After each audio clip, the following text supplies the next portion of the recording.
नमस्कार विद्यार्थियों data collection का एक अनुसूची मेथड होता है। अनुसूची मेथड से तात्पर्य यह होता है कि हम प्रश्नों की एक सूची बना लेते हैं और जो रिसर्चर या अनुसंधानकर्ता स्वयं हर सैंपल के पास जाके उससे प्रश्न पूछता है और वो जो भी कहता है सैंपल उसका जवाब स्वयं लिखता है। ठीक है, इसमें जो सैंपल की साइज होती है वह कम होती है। हर सिक्के के दो पहलू होते हैं, हर किसी में सकारात्मक और नकारात्मक गुण होता है। इसी तरीके से जो अनुसूची मेथड होते हैं इसके कई लाभ होते हैं, कई हानियां होती हैं। इस वीडियो में हम देखते हैं कि जो अनुसूची मेथड है उस अनुसूची मेथड के क्या गुण हैं और उसका क्या महत्व होता है डेटा कलेक्शन में। सर्वप्रथम अनुसूची मेथड जो है वह सही एवं विश्वसनीय सूचनाओं की प्राप्ति होती है।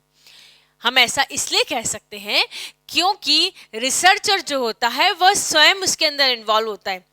जब भी कोई स्टडी कर रहा है और वह उसमें पूरी तरह इन्वॉल्व है और वह सैंपल से पूरी तरह लिंक्ड है तो निश्चित तौर पर जो सूचनाएं प्राप्त होंगी वह सूचनाएं कैसी होंगी, सही और उचित सूचना ही प्राप्त होंगी।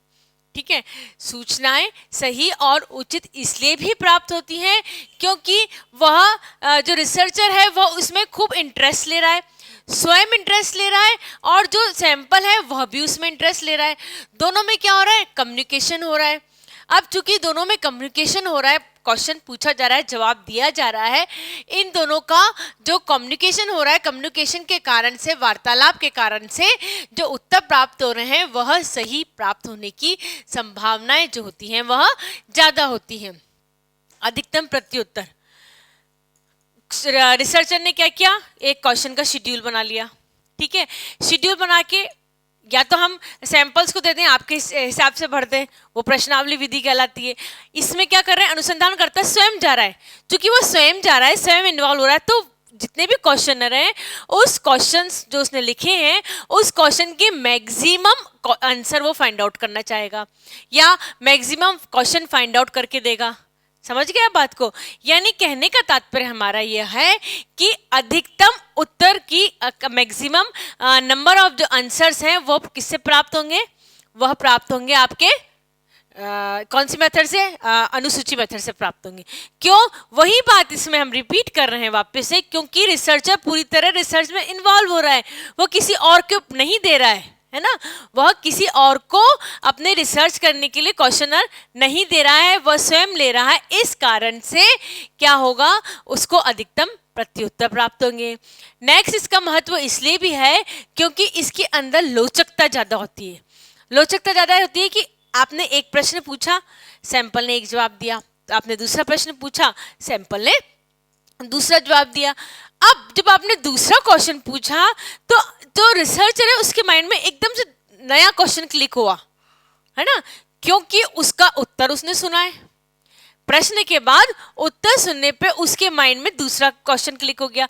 दूसरा क्वेश्चन क्लिक होते उसने थर्ड क्वेश्चन को स्किप कर दिया और उसकी जगह एक क्वेश्चन और ऐड कर दिया, है ना। यानी प्रश्नावली में हम क्वेश्चन को ऐड और माइनस नहीं कर सकते। इसके अंदर हमने क्वेश्चन क्योंकि एकदम से दिमाग में आया, हमें लगा इस चीज का महत्व ज्यादा है, इस चीज का महत्व कम है। क्योंकि हमें यह मालूम पड़ गया कि अगर हम प्रश्न पूछ रहे हैं और एक सैंपल, दो सैंपल, तीन सैंपल, सभी सैंपल इस चीज पर्टिकुलर पॉइंट के ऊपर ज्यादा महत्व दे रहे हैं, तो हमने उस पॉइंट को महत्व देते हुए क्वेश्चन का फ्रेम आउट तुरंत कर दिया। इसलिए उसके अंदर लचीलापन है ना। तो ये एक ऐसा मेथड होता है जिसके अंदर लचीलापन मौजूद होता है। इसके अंदर क्वेश्चन को ऐड किए जा सकते हैं, इससे क्वेश्चन को हटाया भी जा सकता है। अस्पष्ट प्रश्नों की व्याख्या संभव। कई बार ऐसा होता है कि हालांकि हमारी तरफ से पूरी कोशिश होती है बीइंग अ रिसर्चर कि आप अपनी तरफ से प्रश्न जो है वो बहुत सरल आसान भाषा में बनाएं, परंतु फिर भी क्या होता है, जो सैंपल्स होते हैं उन्हें कुछ क्वेश्चन समझ में नहीं आते हैं। अब चूंकि उनको कुछ क्वेश्चन समझ में नहीं आ रहे हैं तो सैंपल सामने है, सैंपल चूंकि सामने है तो क्या होगा, जो रिसर्चर है उसे तुरंत पूछेगा मुझे इसका मतलब नहीं समझ में आया कि आप क्या कहना चाहते हैं, आप मुझे उसकी व्याख्या कर दीजिए। या तो रिसर्चर उस क्वेश्चन की व्याख्या कर देगा या उसी प्रश्न को दूसरे शब्दों में आसान भाषा में पूछा जा सकता है। उसी प्रश्न को जो सैंपल चाह रहा है जिस भाषा में पूछना उस भाषा में पूछा जा सकता है। यानी जो भी अस्पष्ट प्रश्न है जो सैंपल्स को समझ में नहीं आ रहे हैं उन की व्याख्या भी की जा सकती है, उन प्रश्नों का की भाषा को भी बदला जा सकता है। नेक्स्ट है तथ्यों के आकलन में एक रूपता। ऑब्वियस सी बात है, जब हम तथ्य इकट्ठे कर रहे हैं, हम एक के बाद दूसरा क्वेश्चन पूछ रहे हैं, हम हर सैंपल से पूछे तो हम एक जैसा सैंपल इकट्ठा करना चाहेंगे, है ना। एक जैसे प्रश्न एक साथ पूछेंगे, सेकंड कैटेगरी के एक साथ पूछेंगे। अब चूंकि हम एक जैसे प्रश्न एक साथ पूछ रहे हैं तो क्या हो गया, तथ्य हमारे एक जैसे एक कैटेगरी के एक साथ इकट्ठे हो रहे हैं, बी कैटेगरी के एक साथ इकट्ठे हो रहे हैं। अब हमें तथ्य एक साथ इकट्ठे हो जा रहे हैं, है ना। अब हमें तथ्य जो है वह एक साथ इकट्ठे हो जा रहे हैं तो तथ्यों के जो आकलन होता है, जब लेखन करते हैं हम, उस लेखन में भी हमें आसानी होती है। नेक्स्ट और सबसे इंपॉर्टेंट ये होता है, ये सभी वर्गों के लिए होता है। सभी वर्ग का मतलब शिक्षित वर्ग और अशिक्षित वर्ग।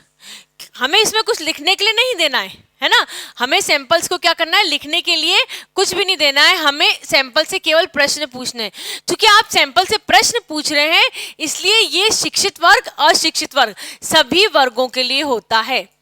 नो डाउट जो हम शेड्यूल मेथड कर रहे हैं, इस शेड्यूल मेथड की बहुत सारी हानियां भी होती हैं, परंतु इसके लाभ, इसका महत्व बहुत ज़्यादा होता है। सबसे इम्पॉर्टेंट चीज़ होती है इसका लचीलापन, इसकी लोचकता, कि इसको तुरंत ही हम क्वेश्चन को फ्रेम आउट कर सकते हैं, कुछ क्वेश्चन ऐड कर सकते हैं, कुछ क्वेश्चन इसमें से डिलीट कर सकते हैं, या हम ये भी कर सकते हैं जो अस्पष्ट प्रश्न हैं उन प्रश्नों का हम जवाब भी दे सकते हैं। तो ये है हमारा अनुसूची मेथड का महत्व।